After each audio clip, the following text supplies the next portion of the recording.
नमस्कार दोस्तों, मेरे YouTube चैनल पर आपका स्वागत है। आज की कहानी है जब पति को पता चली पत्नी के फैसले की सच्चाई तो उसके पैरों तले जमीन खिसक गई। दयाल एक छोटा सा कर्मचारी था। पत्नी सुमन 6 वर्ष का बालक छोड़कर स्वर्गधाम चली गई। 2-3 वर्ष तो दयाल बाबू ने निकाल दिए, लेकिन पुत्र रवि की देखभाल और माता पिता के दबाव के चलते एक पढ़ी लिखी एवं गरीब परिवार की सुशील लाडली बेटी शीला से विवाह कर लिया। शादी में माता पिता बहन सभी आए थे। विवाह के तीसरे दिन शीला की नज़र एक कोने में सहमे से खड़े रवि पर गई। शीला को इतना तो पता था कि दयाल की पहली पत्नी एक बच्चा छोड़ गई है जिसका पालन पोषण भी करना है। रवि खाली खाली नज़रों से आकाश को निहार रहा था। क्या पता अपनी स्वर्गवासी माँ को खोज रहा हो, अपनी माँ से मुख शिकायत कर रहा हो कि क्यों छोड़ गई माँ मुझे उस पिता के भरोसे जो अपने अकेलेपन को दूर करने के लिए मेरी दूसरी माँ ले आया। शीला को 2 दिन से फुर्सत ही नहीं लेने दी। न अपने पति दयाल से ही मिल पाई, न बिन माँ के बच्चे रवि से ही। आज जब नाते रिश्तेदार विदा हो गए तब उसे उदास रवि दिखाई दिया। दयाल के माता पिता भाई बहन भी अब अपने गाँव जाने के लिए तैयार थे। तुम्हारी शादी हो गई है, अब शीला और रवि के साथ प्रेम से रहो। रवि अपनी माता सुमन और पिता दयाल के साथ यहीं कस्बे में रहता था। दादा दादी का कोई प्यार नहीं मिला उसे, न कभी दादा दादी ने उसे सीने से लगाया। माँ सुमन के मर जाने पर भी किसी ने स्नेह से उसके सिर पर हाथ नहीं रखा। रवि को अपने पिता और माता के अलावा सभी अजनबी लगते थे। माता भी छोड़ गई, नन्हा सा बालक कैसे और किसे अपना दर्द सुनाए। एक 12 वर्षीय लड़का उसे अपनी सौतेली माँ के किस्से सुनाया करता था, जिससे रवि और चिंतित रहता। शीला अकेली रह गई। दयाल अपने माता पिता सगे संबंधियों को छोड़ने बस स्टैंड गया था। शीला ने रवि को अपने पास बुलाया, लेकिन रवि ने एक नज़र डालकर सिर झुका लिया। शीला स्वयं खड़ी होकर रवि के पास गई और प्यार से कहा, चलो बेटे तुम्हें कुछ खिला दूँ। रवि ने कहा, नहीं खाना मुझे कुछ, तुम सौतेली हो, अभी प्यार करोगी फिर धीरे धीरे मेरी बुराई करके पिताजी से पिटाई करवाओगी, घर से निकलवा दोगी। तुम मेरी माँ नहीं हो। मेरी माँ भगवान के पास गई हैं और अब मैं भी जल्दी ही उनके पास चला जाऊंगा। तुम मुझे भगवान के पास भेजने ही तो आई हो। शीला रवि के मुँह से ये सब बातें सुनकर भौचक्की रह गई। इतने से बालक के मन में इतना जहर कैसे भर गया? किसने भरा है नन्हे से रवि के दिल में इतना खतरनाक जहर जो इसके जीवन को धीरे धीरे नष्ट कर देगा? शीला ने मुंशी प्रेमचंद की निर्मला पढ़ी थी, लेकिन इतना जहर आक्रोश तो उसमें भी दिखाई नहीं दिया। शीला को बहुत अफसोस हुआ कि मेरे कारण एक बच्चे के जीवन को दीमक लग रहा है। क्या करूं? कैसे इस बालक का जीवन सुधारूं? इस नादान को किस प्रकार समझाऊं कि मैं तेरी दुश्मन नहीं तेरी माँ हूँ। शीला ने एक संकल्प लिया, चाहे मुझे कुछ भी करना पड़े लेकिन इस बच्चे का जीवन नष्ट नहीं होने दूंगी। दयाल वापस आ गया और रवि से बातें करने लगा। शीला अपने काम में लग गई। शाम को दयाल ने रवि को खाना खिलाया और पास के कमरे में सुला दिया। घर पर नवविवाहित शीला और दयाल ही थे। आखिर वो घड़ी भी आ गई, जीवन की यादगार, नए जीवन की शुरुआत वाली रात। शीला ने दयाल को समझा दिया कि अभी मेरा स्वास्थ्य ठीक नहीं है, कुछ निजी समस्याएं हैं जिससे आपको अभी इंतजार करना पड़ेगा। दयाल सज्जन और समझदार व्यक्ति था। उसे रवि के कारण ही दूसरा विवाह करना पड़ा, क्योंकि सगे संबंधी कोई किसी का साथ नहीं देता। नौकरी करे तो रवि अकेला, नौकरी छोड़े तो आर्थिक समस्या। दयाल और शीला उस रात मन से ही एक हुए। 15 दिन बाद शीला अपने माता पिता के घर गई, कुछ बदली सी, सोचों में गुम। माँ और भाभी ने कुरेदा कि कहीं दयाल ने तो कुछ नहीं कह दिया, लेकिन शीला ने सबको समझाया कि आप जो सोच रहे हो ऐसा कुछ नहीं है। दयाल बहुत सीधा इंसान है, मुझे ऐसा पति मिला है जो मुझे बहुत पसंद है। शीला को तो रवि का उदास चेहरा खोया खोया सा मन ही मन दिखाई देता था। पति की कोई याद नहीं आई, लेकिन रवि को भुला नहीं पाई। दूसरे दिन बाजार के बहाने डॉक्टर के पास गई। डॉक्टर भार्गव एक अनुभवी और बुजुर्ग इंसान थे जो जन सेवा के कारण डॉक्टरी छोड़ नहीं रहे थे। 2 महिला नर्स और एक स्वयं, 1-2 मरीज थे। शीला चुपचाप बैठ गई। जब डॉक्टर अकेले रह गए तो शीला से पूछे, बोलो बेटी क्या समस्या है? शीला ने कहा, डॉक्टर साहब मैं बच्चेदानी को निकलवाना चाहती हूँ। डॉक्टर ने कहा, क्या पागल हो गई हो? 21-22 वर्ष की आयु होगी तुम्हारी और बजाय माँ बनने के ऐसा काम कर रही हो जो जीवन भर दुखदाई रहेगा। क्यों अपने जीवन को नर्क में धकेल रही हो? महिलाएं माँ बनने की उम्मीद से यहाँ इलाज कराने आती हैं और तुम सबके विपरीत इलाज कराने आई हो। मैं ऐसा हरगिज नहीं कर सकता। आप जा सकती हो। शीला ने कहा, डॉक्टर साहब, मैं आपके आगे हाथ जोड़ती हूँ। एक बार मेरी समस्या सुन लो, फिर चाहे आप मेरी सहायता करना या मत करना, आपकी इच्छा। ठीक है, बताओ, डॉक्टर ने कहा।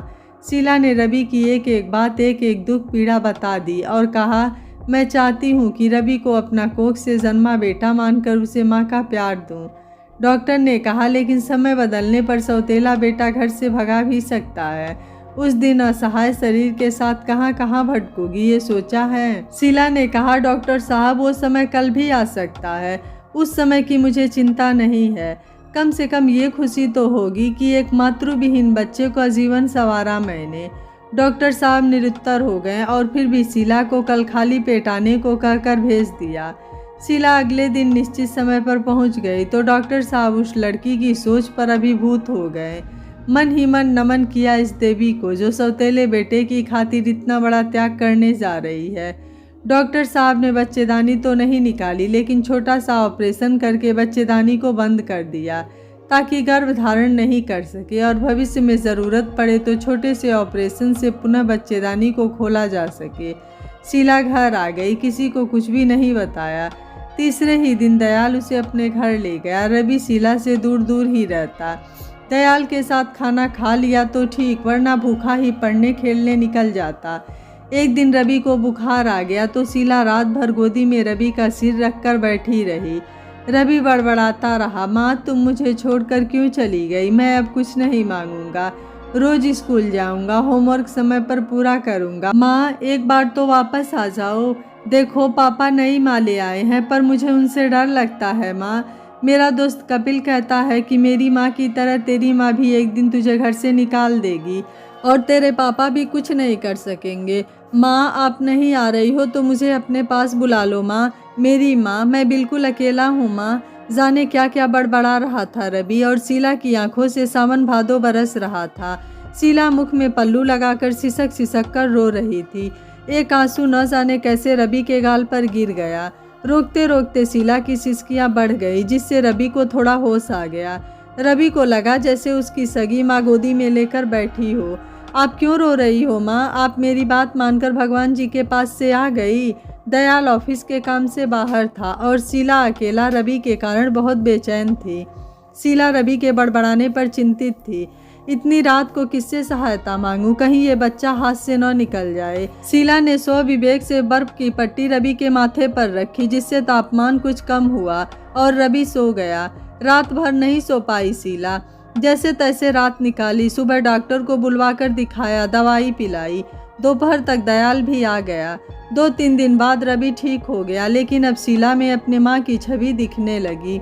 कुछ दिन बाद दयाल के मन में एक सोच उभरी कि शीला मुझसे रात को दूर दूर भागती है, कहीं ऐसा तो नहीं कि किसी और को पसंद करती हो और मजबूरी बस मुझसे शादी करनी पड़ी हो।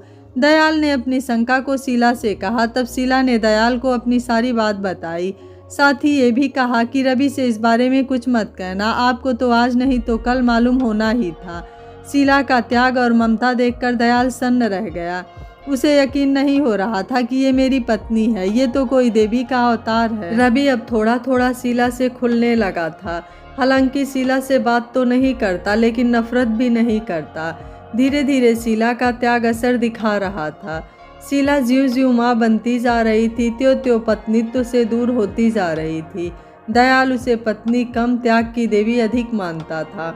दयाल उसे सम्मान देने लगा। पति पत्नी अगर बराबरी के रिश्ते को छोड़ सम्मान देने या पूज्य मानने लग जाए तो रिश्ता जल्दी खराब होने लगता है, क्योंकि सम्मान देने वाला चाहे पति हो या पत्नी अपने आप को छोटा समझने लगता है और प्यार के स्थान पर आदर की भावना आ जाती है।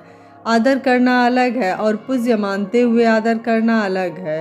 पूज्य के साथ हम खुल नहीं पाते और प्यार कम होने लगता है। इज्जत करना और इज्जत देना बहुत अच्छी बात है, लेकिन हर समय इज्जत के कारण अपनी भावनाओं को छुपाना आपस में दूरियां बढ़ा देता है। यही बात दयाल और शीला के साथ हो रही थी। दयाल शीला की अच्छाइयों के कारण अपने आप को हीन समझने लग गया। दोनों के बीच कोई आकर्षण नहीं रह गया। समय बीतता गया। रवि अब भी माता को खूब चाहने लगा। जब उसे शीला के त्याग का पता चला तो वह परमात्मा से ज़्यादा शीला को मानने लगा। कॉलेज की पढ़ाई के बाद रवि का विवाह कर दिया। रवि की पत्नी सुषमा को कुछ पता नहीं था, यहाँ तक कि सौतेली सास है इसका भी पता नहीं था। पति रवि का मां के प्रति लगाव सुषमा को अखड़ने लग गया। वो अपनी सास को नापसंद करने लगी क्योंकि रवि पूरी तरह से मां पर आश्रित था। रवि ने अपने सपनों को पूरा करने के लिए प्रतियोगी परीक्षाओं की तैयारी शुरू कर दी। सब कुछ छोड़कर वह तैयारी में जुट गया। सुषमा से ज़्यादा शीला को रवि की चिंता रहती। समय समय पर चाय, खाना, जल्दी जगाना आदि सभी का ध्यान रखती। रवि की मेहनत रंग लाई और बैंक में नौकरी मिल गई। बैंक मैनेजर की पोस्ट लेकिन घर से काफ़ी दूर मिली। रवि माता पिता को साथ ले जाना चाहता था, जबकि सुषमा अकेले ही पति के साथ जाना चाहती थी। शीला ने रवि को समझाकर पत्नी सहित नौकरी के लिए भेज दिया और स्वयं अपने पति दयाल के साथ शांतिपूर्वक रहने लगी। अब वो अपने पत्नी धर्म का पालन करने लगी। समाज के सामने उसने माँ के रूप में एक अद्वितीय उदाहरण पेश किया। सभी उसके त्याग की बातें कर सराहना करते नहीं थकते। धन्य है ऐसी नारी। यह कहानी आपको कैसी लगी आप मुझे अपनी राय कमेंट बॉक्स में ज़रूर दीजिएगा। वीडियो पसंद आया है तो वीडियो को लाइक, शेयर एंड चैनल को सब्सक्राइब कर लीजिएगा। Thank you for watching. मिलते हैं अगली कहानी में।